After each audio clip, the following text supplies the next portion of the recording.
Legislation that would limit commerce on the Sabbath passed a first vote at 4:30 a.m. Tuesday, after a nearly 12-hour plenum meeting in which the bill's fate remained uncertain well into the night. The bill, which passed a first reading 59 to 54, is part of Prime Minister Benjamin Netanyahu's agreement with Haredi, ultra-Orthodox, parties following a coalition crisis over public violations of the Sabbath. If it passes, it will require stores to receive permission from the Interior Minister to remain open on Saturdays, which current Interior Minister Haredi of Shas is not expected to give. Tel Aviv is exempt, because the Supreme Court ruled that the city could allow mini markets to stay open. Be the first to know, join our Facebook page.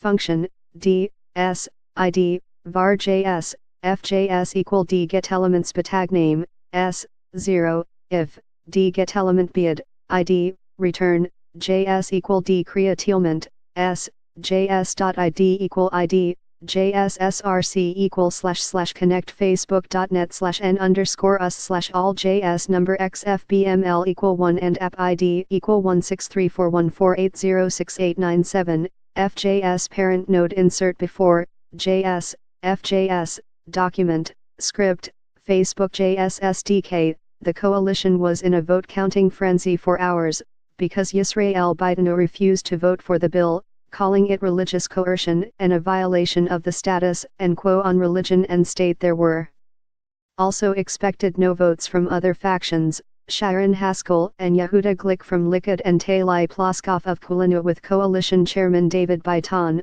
Likud, distracted by the ongoing investigation into corruption allegations against him. Tourism Minister Yaif Levin, the minister connecting the government and the Knesset, played a large part in trying to negotiate and pressure both coalition MKS to vote for the bill and opposition MKS to skip the vote in order to tip the scales to the coalition's advantage. Netanyahu went straight to the Knesset from his Brussels return flight, which had been delayed several hours due to inclement weather, summoning lawmakers to his office as part of the vote-gathering effort. The turning point came after 11 p.m. Monday, when Meretz MK Ilan Jalon agreed to skip the vote to offset the absence of Religious Affairs Minister David Azoulay, who was set to undergo a medical procedure under full anesthesia. It is highly unusual for lawmakers missing a vote for medical reasons to be unable to find someone on the other political side to offset them, but Zionist Union faction chairman Yoel Hassan, whose job includes whipping opposition votes,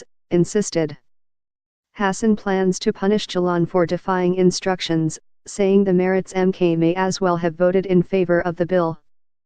Jalon, however, said he was skipping the vote for humanitarian reasons, and that being a good person is more important to him than politics. Soon after, Glick folded.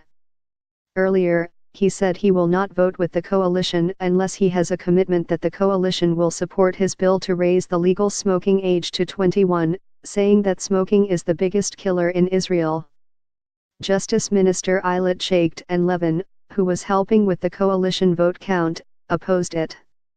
Shaked said that if 18-year-olds are old enough to kill people as IDF soldiers, they can smoke in the end. The sides agreed on a bill that will ban all advertising of cigarettes except in print media. Meanwhile, Haskell agreed to skip the vote, and MK Orly Levy AB Cassis, who is her own faction and usually votes with the opposition, agreed to abstain. The coalition also went after the joint list as the weak link. The Arab faction often offsets MKS and tends to avoid votes on Jewish religion and state issues.